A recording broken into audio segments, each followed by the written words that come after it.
안녕하세요. 오늘도 사연 튜브를 찾아주셔서 감사합니다. 오늘의 사연 시작하겠습니다. 안녕하세요. 전 결혼 3년 차 18개월 아들을 키우고 있는 여성입니다. 제가 이렇게 유튜브에 사연을 올리게 될 줄은 꿈에도 몰랐습니다. 바로 모든 사연들이 남들 얘기라고 생각했으니까요. 때로는 쓴이들을 욕한 적도 있었어요. 왜 바보같이 당하고 사는지 이해가 가질 않았거든요. 하지만 저도 결혼을 하고 현실에 부딪혀 보면서 사람 마음이라는 게 제 뜻대로 되지 않는다는 걸 깨달으면서 사연을 보내주신 주인공들의 마음을 충분히 이해할 수 있었습니다. 바로 도대체 어떤 일이 있었길래 제가 이런 말씀을 드리는지 천천히 적어 가보도록 하겠습니다. 흔히들 동갑이랑 결혼을 하면 많이들 싸운다는 말 들어보셨죠? 전 고등학교 동창과 결혼을 한 케이스예요.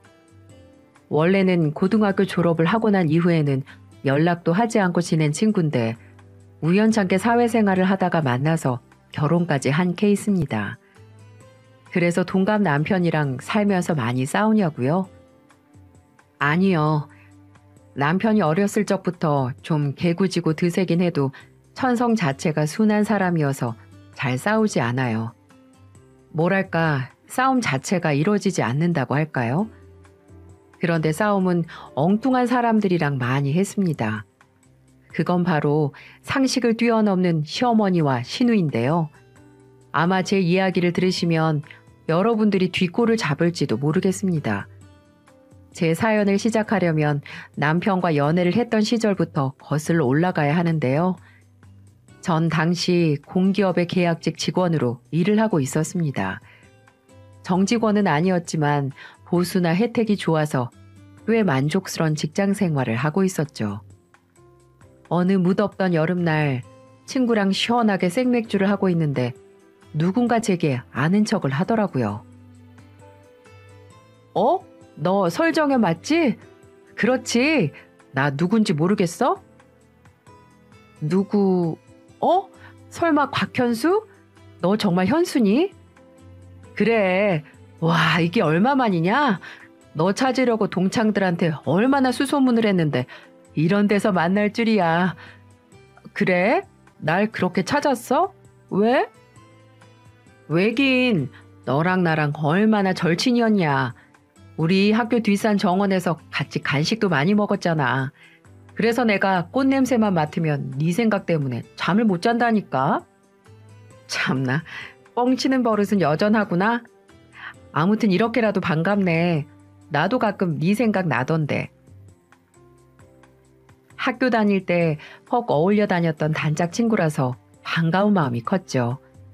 그런데 동그란 뿔테 안경을 쓰고 다녔던 그 친구는 그 사이 키도 훨씬 더 크고 안경도 벗었더라고요. 분명 어렸을 적 얼굴은 그대로인데 뭔지 모르게 남자의 향기가 난다랄까요? 당시에는 티를 내지 않으려고 노력했지만 솔직히 마음이 꽤 설레는 겁니다. 서로 연락하고 지내자며 연락처를 주고받은 후 집으로 돌아갔는데 며칠 동안 그 친구의 연락을 얼마나 기다렸는지 모르겠습니다. 물론 제가 먼저 연락을 했으면 됐겠지만 그럼 제가 너무 쉬운 여자처럼 보일 수 있잖아요. 연애는 밀당이 얼마나 중요한데요. 그래서 설레고 애타는 마음을 꼭 부여잡으면서 그 친구의 연락을 기다렸죠. 그리고 일주일 뒤 드디어 그 친구한테서 연락이 오는 겁니다. 무심한 놈, 왜 이렇게 늦게야 연락을 했던 걸까요? 정연아, 잘 있었어? 나 홍콩에 출장 다녀왔는데 어제 귀국했어. 홍콩? 너 중국말 잘해? 나 대학 중국어학과 나왔잖아. 겨우 그 재주로 회사 취직해서 그나마 먹고 산다. 어쭈? 그렇게 공부하기 싫어하더니만 밥벌이는 하나 보네? 곽현수, 야, 다시 보이는걸? 그래? 그럼 우리 그동안 못다한 이야기나 할까? 오늘 시간 어때? 좋아, 시간 괜찮아. 그럼 내가 그쪽으로 너 데리러 갈게. 그렇게 기다리던 그 친구와 만나서 이런저런 이야기를 나누었는데 식품회사 영업 파트를 맡고 있었고 중국과 홍콩을 넘나들며 열심히 일을 하고 있었더라고요. 솔직히 좀 놀랐습니다. 훈남으로 변한 것도 모자라 은근히 지적인 매력도 있는 겁니다. 제가 여러분들에게 자세하게 말을 해드리지 못해서 그렇지 학교 다닐 때 걔가 제일 잘했던 건 빵을 한 입에 다 먹기, 뭐 그 정도였으니까요. 그런 걔가 남자 냄새가 물씬 풍기는 멋진 청년으로 나타났으니 제 마음이 설레지 않을 수가 있나요? 게다가 영업직에 있어서인지 말도 얼마나 청산유수처럼 잘도 하는지 그 친구와 함께 있는 동안 시간이 언제 지났는지도 모를 만큼 빨리 지나가는 겁니다. 우리는 그 뒤로도 여러 번 만났고 서로 잘 맞는 부분이 많다는 것도 알게 되었죠. 더욱 가까워진 우린 자연스럽게 연인으로 발전을 했습니다. 그 애가 제게 처음으로 사귀자고 고백을 했을 땐 정말 너무 로맨틱해서 까무러칠 뻔했죠. 저녁을 먹고 카페에서 차를 마시면서 이야기를 나누고 있었는데 갑자기 그 카페로 꽃이 배달되는 겁니다. 꽃 배달원은 손님이 많은 그 카페에서 큰 목소리로 제 이름을 부르면서 절 찾더라고요. 여기 혹시 설정현 씨 계십니까? 장미꽃 백송이를 곽현수 씨가 보내셨는데요. 네? 전데요? 거기에 있던 손님들의 시선을 한 몸에 받으며 전 장미꽃 한 알음을 품에 안았습니다. 그러자 빵긋 웃던 그 친구가 이렇게 말하는 겁니다. 그 꽃 받았으니까 오늘부터 우리 일일이다. 참 요새 중국어학과에선 연애학도 가르치는지 어찌나 여자 마음을 설레게 하는데 능숙하던지요. 전 한번 튕겨보지도 못하고 그 친구의 마음을 받아들였습니다. 그렇게 애인이 된 친구는 남자친구로서도 전혀 모자람이 없었어요. 제겐 너무나도 잘해줬고요. 어떻게 하면 절 즐겁게 해줄지 연구를 할 정도로 정성을 쏟았습니다. 그런 남자와 미래를 꿈꾸게 된 건 당연한 일이었고요. 우리 두 사람은 1년 만에 결혼을 약속했고 그 다음에 결혼에 성공했습니다. 사실 결혼까지 가는데 문제가 전혀 없던 건 아니었어요. 결혼이라는 게 우리 두 사람의 마음만으로는 끝나는 게 아니니까요. 경제적인 문제가 제 마음에 좀 걸렸죠. 결혼을 약속한 이후 남편이 집안 이야기를 꺼내더라고요. 그렇게 붙어 다녔던 학창시절 때도 듣지 못했던 이야기였는데 은근히 충격적이었습니다. 남편의 어머니는 식당에서 억척스럽게 살았고 아버지는 한량으로 사신 지가 벌써 오래됐다는 겁니다. 뿐만 아니라 예비 시아버님이 술과 도박으로 집안 기둥을 여러 번 뽑아드셔서 집안 형편이 말이 아니라는 거였죠. 남편이 벌어온 돈은 거의 대부분 집안 빚을 갚는 데 쓰였고 그 덕분에 남편이 모아놓은 돈은 거의 없다시피 한 상황이었죠. 물론 예비시댁에서도 아들 결혼을 시킬 능력은 한참이다 모자랐고요. 우리 두 사람 모두 직장을 다니니까 먹고 사는 문제가 대수겠습니까? 하지만 진짜 문제는 신혼집을 마련하는 일과 결혼 후에도 시댁에 들어갈 수 있는 지원들이 문제였죠. 하지만 남편은 그 부분에 대해선 단호하게 선을 그었습니다.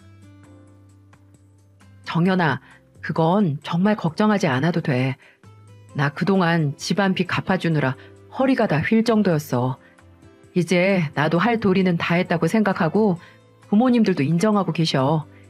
이제 나도 결혼을 하면 책임져야 할 가정이 있는 가장이잖아. 내가 번 돈은 당연히 네가 관리를 해야지. 이제 우리 집에다 들어가는 돈은 없을 거야. 내가 약속할게. 남편이 그렇게 말은 했지만 돈이 거짓말을 하는 거지 사람이 거짓말을 하는 거겠습니까? 형편이 아주 어려운 시댁이라는 점은 제 고민을 깊게 만들기에 충분했죠. 몇 날 며칠을 고민했는지 모르겠어요.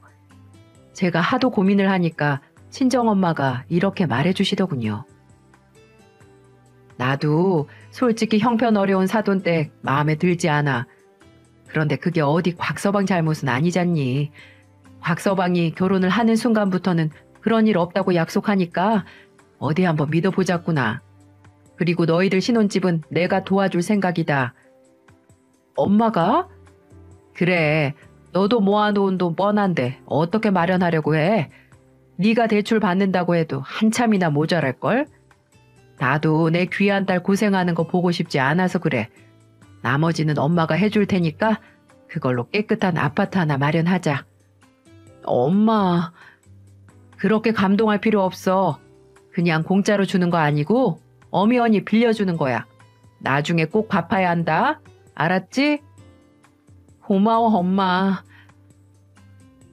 귀한 딸만 채가고 여러모로 부족한 사익감을 골랐는데도 엄마는 절 믿고 지원해 주셨습니다. 그러니 제가 얼마나 감동을 받았겠어요. 저는 신혼집을 마련하기 위해 대출을 받았고 모자란 부분은 엄마의 도움을 받았습니다. 그렇게 제 명의로 된 신혼집 마련에 성공할 수 있었죠. 남편도 그런 장모님의 도움에 크게 감사했습니다. 어렵게 시작한 만큼 우리는 정말 잘 살았습니다. 남편이 제게 약속한 것처럼 시댁에 들어갔던 지원은 일체 끊고 저에게 월급 통장을 맡겼죠.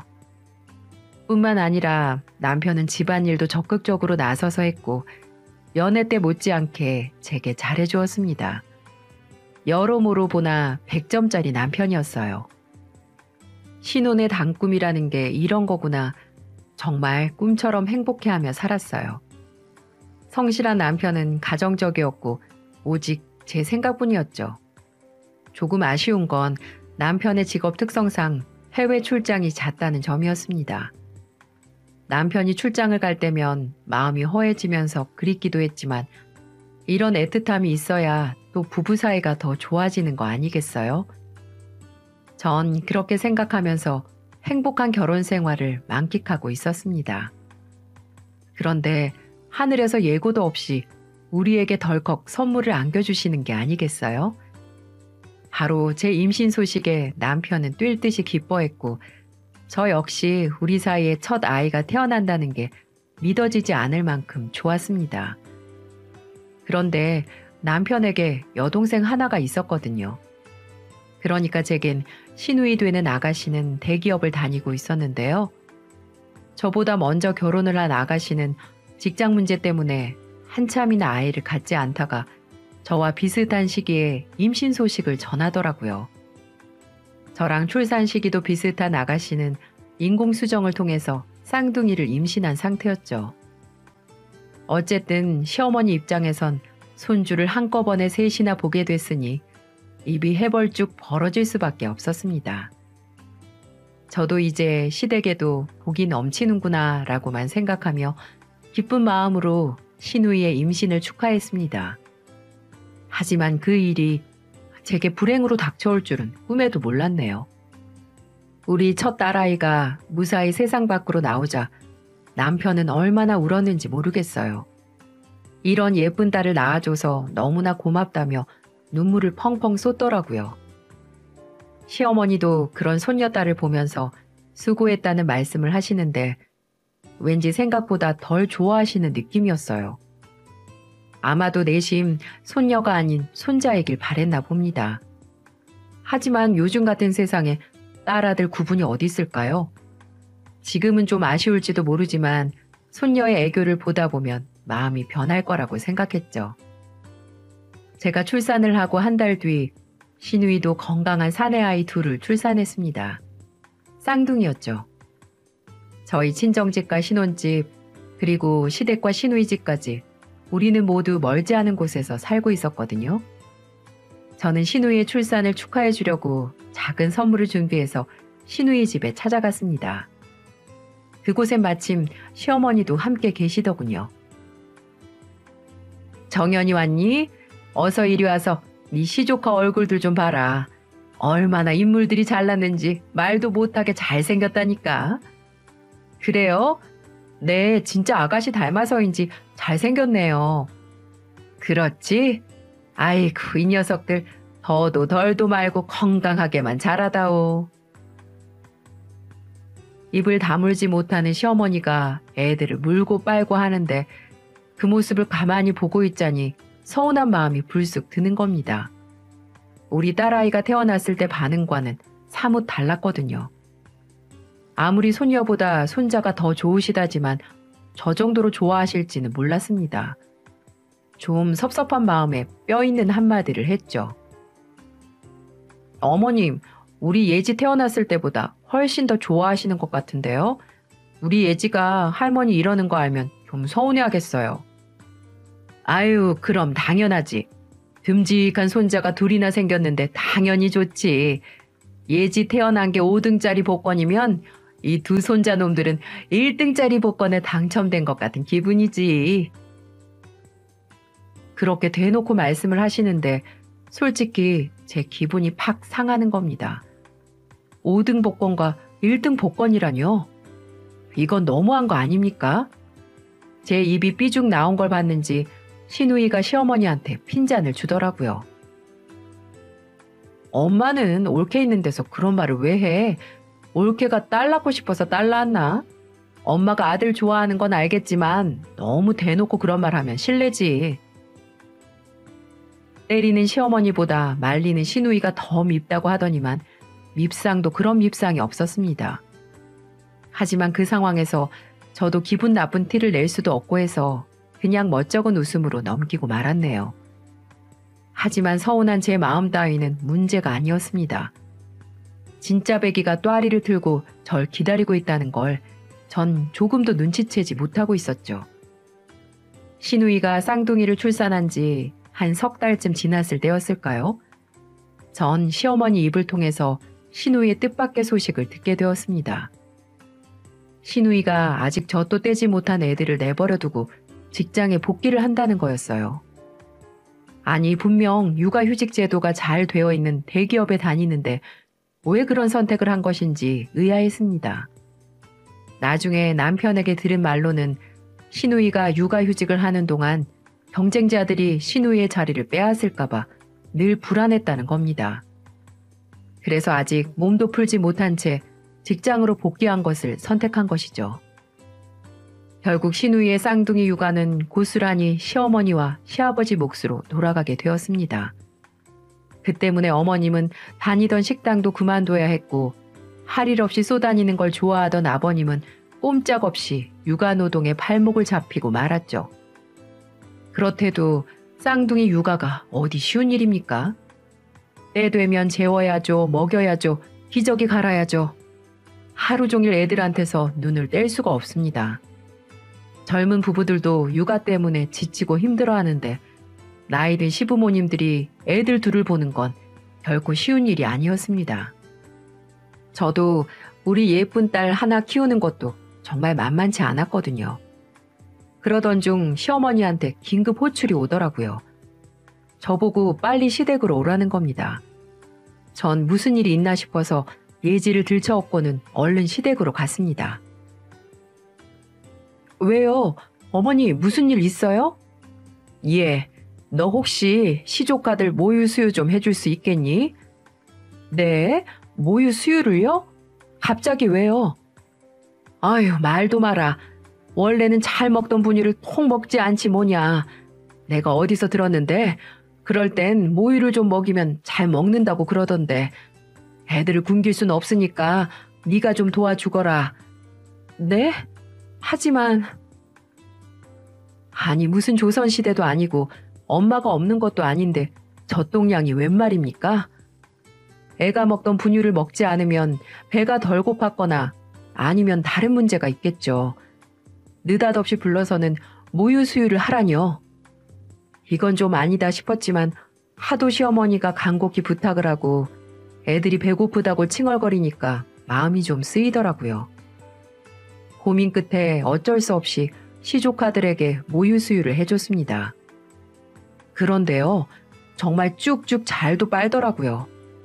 마치 이 맛있는 걸 왜 이제 줬냐는 듯 정신없이 빠는 겁니다. 배를 채웠으니 다행이긴 한데 제 기분은 별로 유쾌하지 못했습니다. 제 속도 모르는 시어머니는 손뼉까지 쳐가면서 좋아했죠. 거봐라, 내가 뭐랬니? 분명 모유를 잘 먹을 거라고 했지? 아유, 이제 좀 한시름 놓겠구나. 그런데 이제 어쩌니?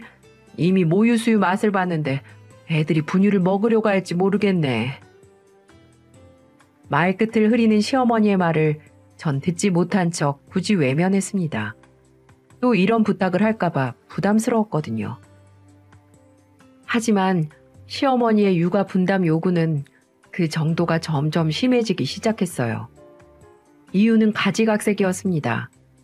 어떤 때는 애가 잠을 자지 못하니 좀 재워달라. 또 어떤 때는 당신께서 몸이 아파서 병원에 다녀와야 하니 그때까지만 좀 봐달라. 아니면 무슨 기저귀가 필요한데 대신 좀 갈아달라 등등. 은근히 제게 육아 스트레스를 주시는 겁니다. 엉뚱하게도 남편이 아닌 시어머니가 제게 육아 스트레스를 주고 있는 셈이었죠. 처음에는 팔자에도 없는 육아를 하게 생긴 시어머니가 불쌍해서 도왔거든요. 그런데 호의로 시작한 일이 의무가 되어가니까 경계심이 딱 드는 겁니다. 결정적으로 그런 생각이 든 이유는 시어머니의 이 말 한마디 때문이었죠. 예, 정연아, 너 혹시 당분간이라도 시조카들 키울 생각 없니? 어차피 애를 키우고 있으니까 니들이 맡아서 키우면 예지 정서상으로도 도움이 되지 않겠어? 어머니, 농담으로라도 그런 말씀 마세요. 예지 하나 키우는 것도 얼마나 힘이 드는데요. 그 와중에 다른 집 애들까지 보라고요? 전 절대 못해요. 어머님이 그랬잖아요. 손녀보다 손자가 1등 복권 맞은 거라고 하셨잖아요.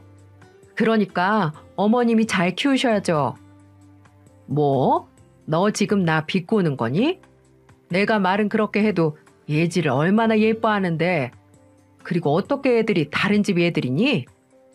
시족하면 엄청 가까운 친척이지.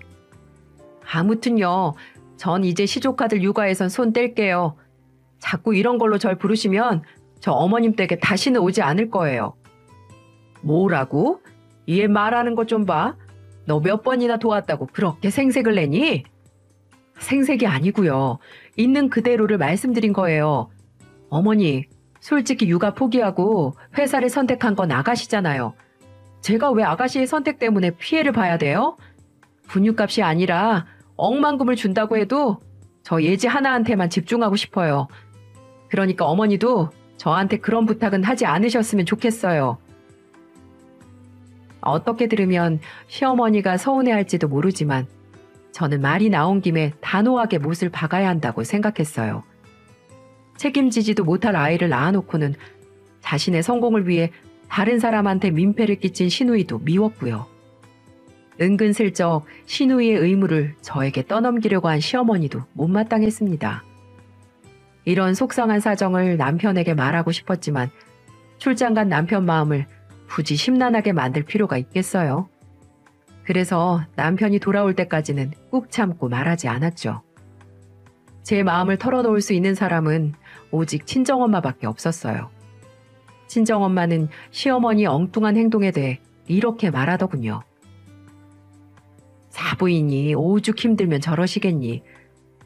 아들, 딸 키우는 일에도 무심했던 바깥 사돈이 손자들 키우는 것에 관심이 있을 리는 만무하고 결국 네 시어머니가 독박 육아를 하는 것과 다름없을 텐데 나이 든 양반이 얼마나 고되시겠어. 지푸라기라도 잡는 심정으로 널 찾았을 거다. 그러니까 너무 마음에 담아두지 마라. 친정엄마의 말을 듣고 보니까 시어머니의 절박한 심정이 이해되는 구석도 있기는 했습니다.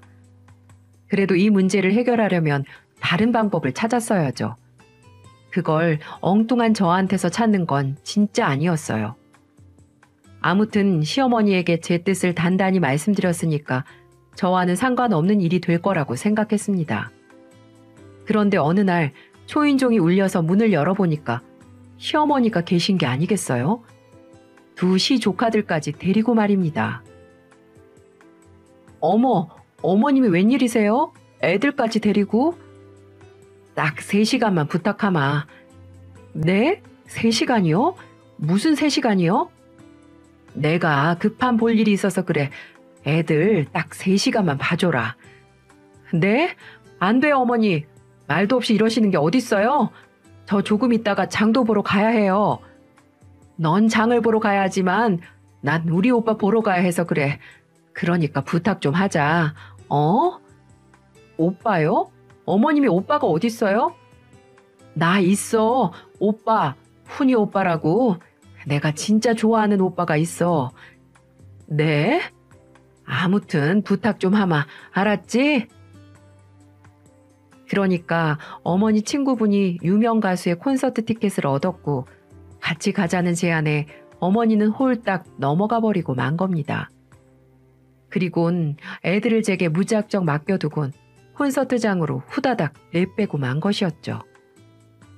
참 기가 막혀서 어찌할 바를 모르겠더라고요.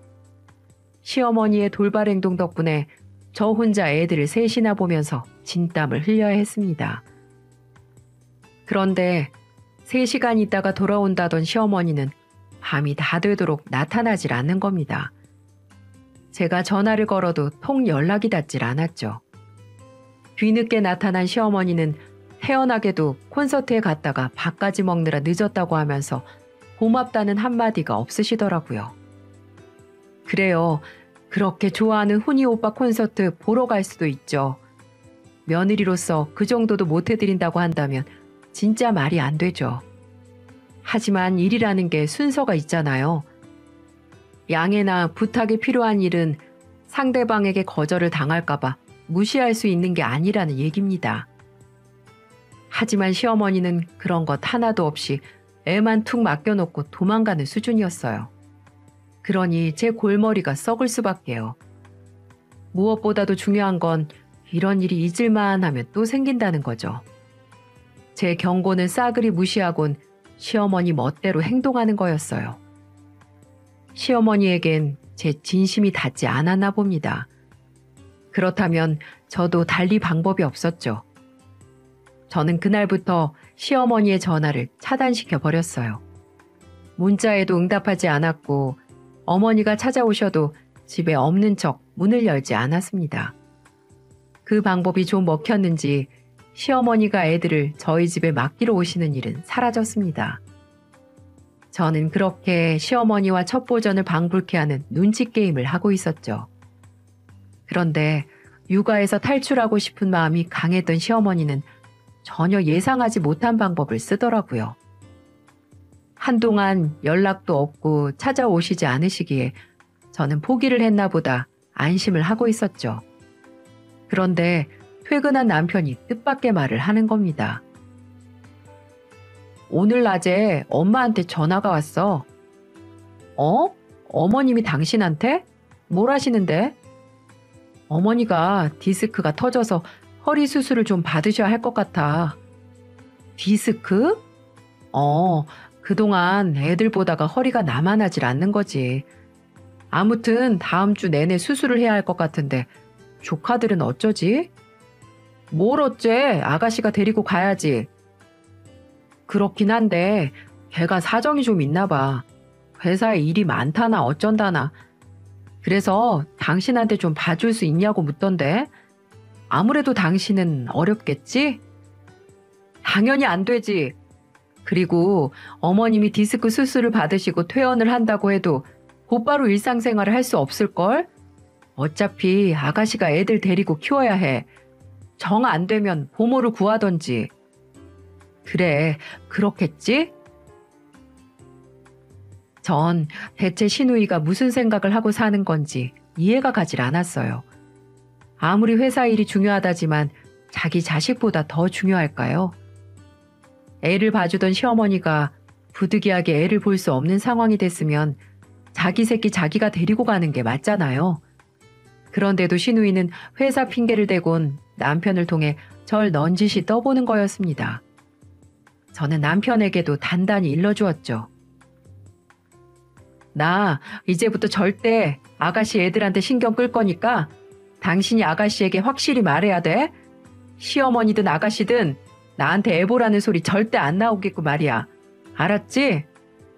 그래, 내가 확실히 말해둘 테니까 당신은 걱정하지 말고 예지한테나 신경 써. 남편이 그렇게까지 말을 하니까 전 불안한 마음을 좀 내려놓고 안심을 했죠. 그런데 시어머니가 수술을 앞두고 있다는 말이 괜히 신경이 쓰이더라고요. 그리고 혼자 계실 시아버지도 걱정이 됐고요. 전 밑반찬 몇 가지를 만들어서 시댁으로 갔습니다. 시어머니가 병원에 입원을 하셨으니 혼자 식사를 챙겨야 할 시아버지에게 드릴 마음이었죠. 그런데 이게 웬일입니까? 디스크가 터져서 병원에 입원을 했어야 할 시어머니가 마당에서 멀쩡히 빨래를 널고 있는 게 아니겠어요?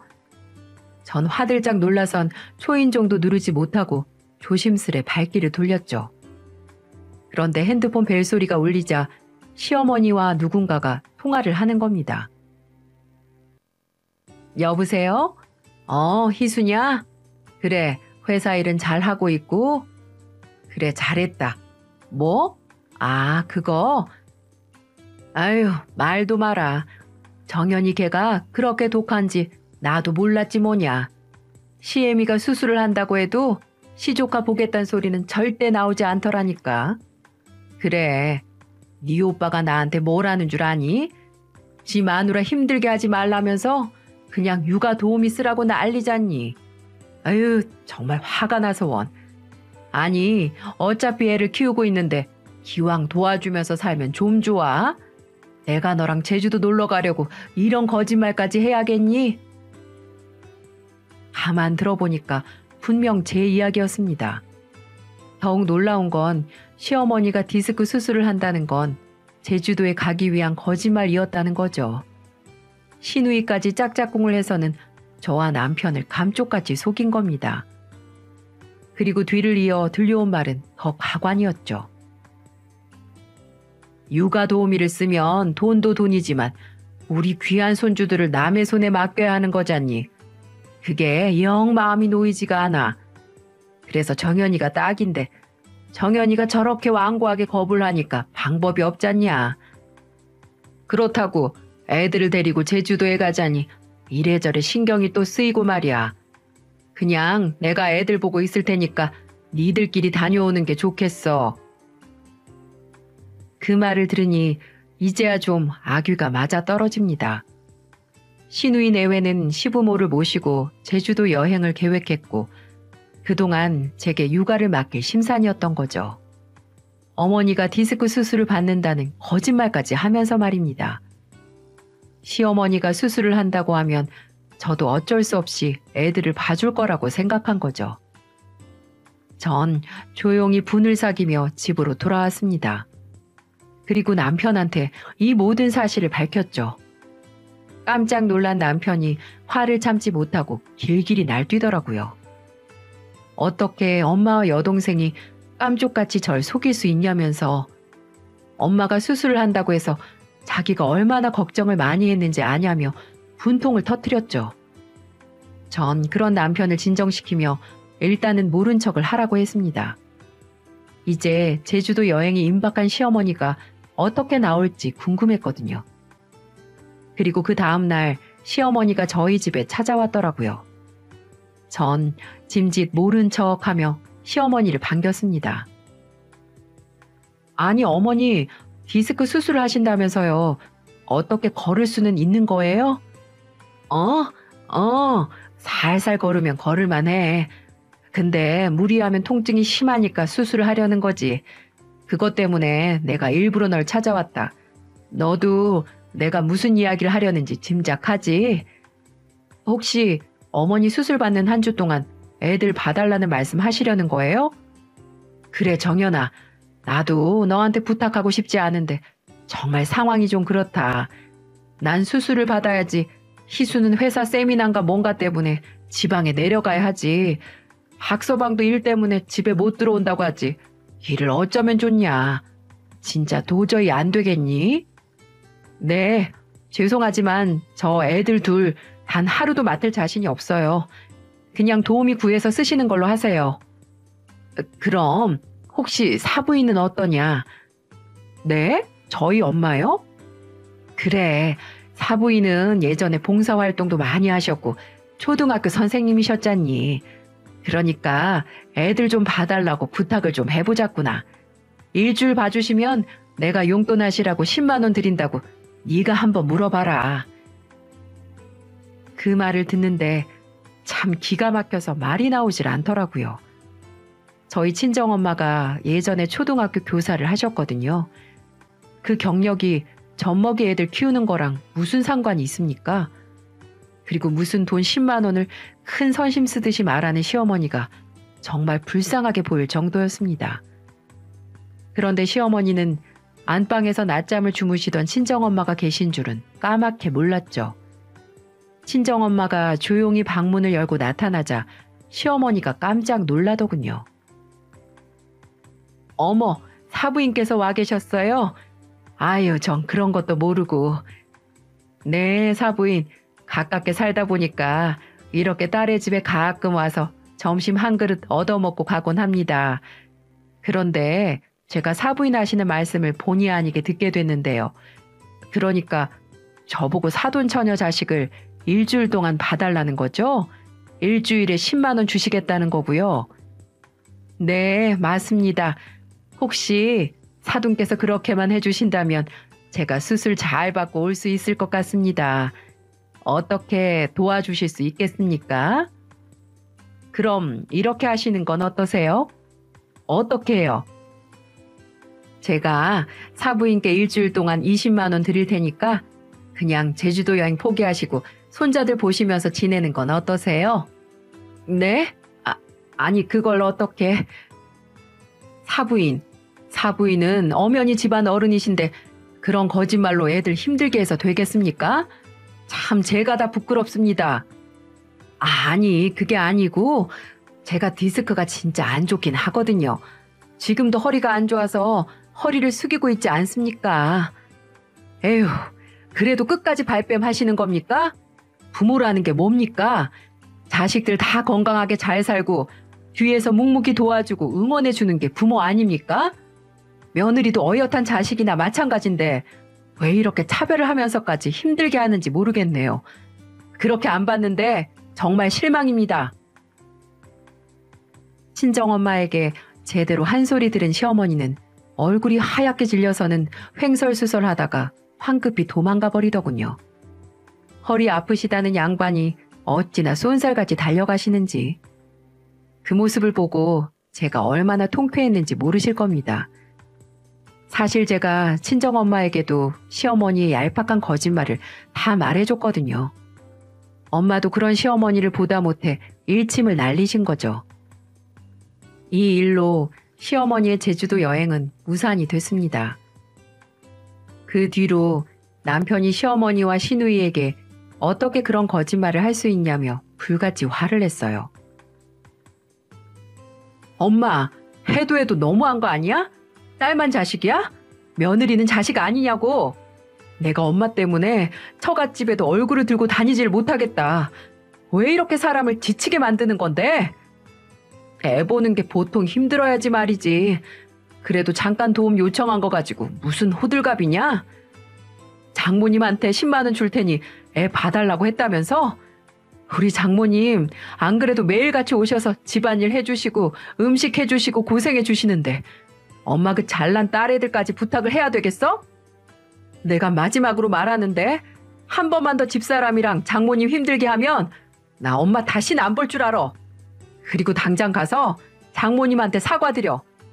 집사람한테도 그동안 거짓말하고 이용해 먹은 거 보상하시고요.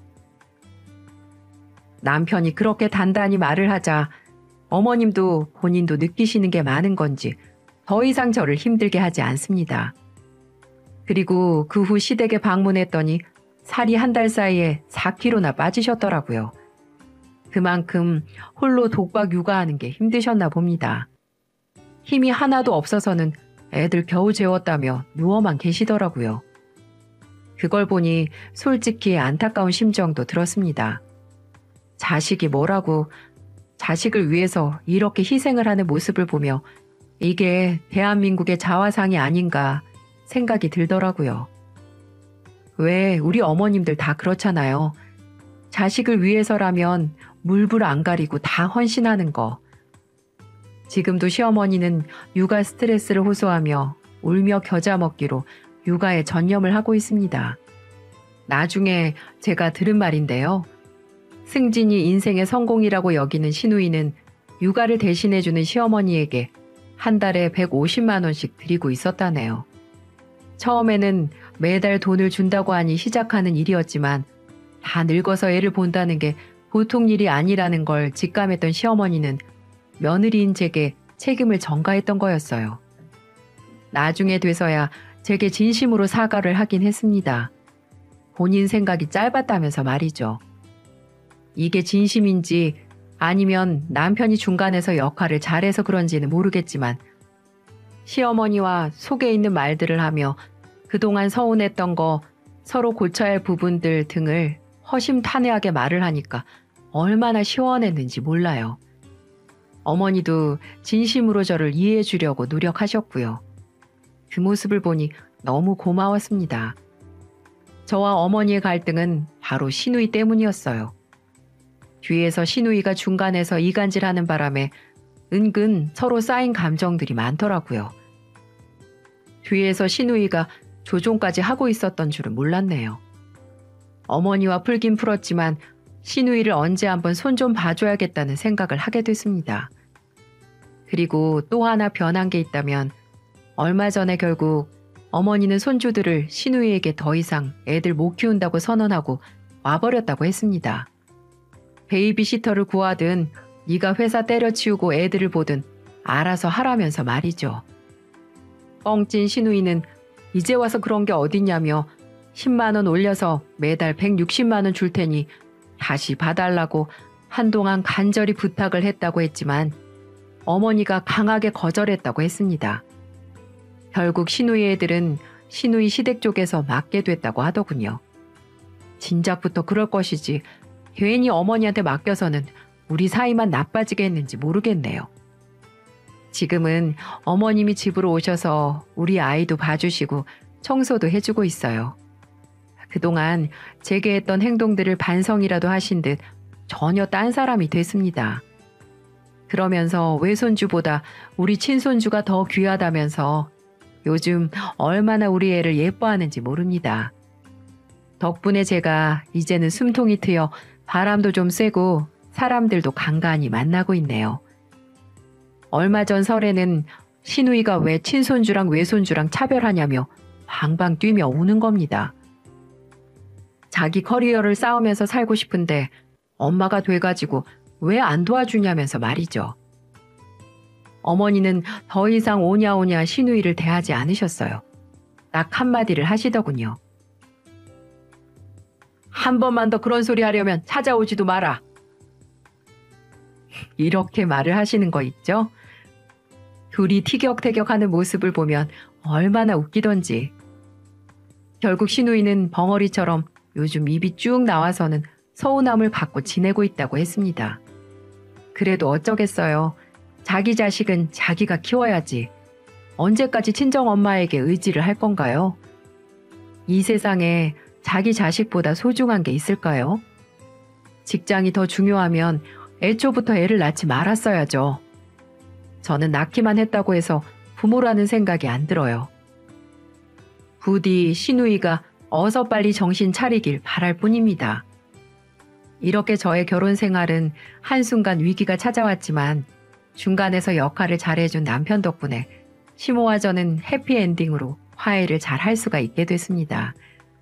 그래서 요즘 남편이 있어 행복하고 우리 아이가 건강하게 자라고 있어서 하루하루 감사히 생각하며 살고 있네요. 이걸 보시는 여러분들도 시댁과의 갈등이 있으면 마음에 쌓아두지만 마시고 시원하게 얘기를 하면서 풀어나가시길 권해드립니다.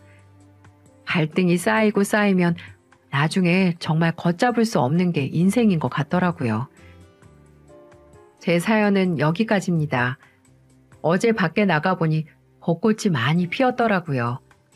이걸 보시는 분들도 벚꽃처럼 화사하고 예쁜 인생만 사시길 기원해 드립니다.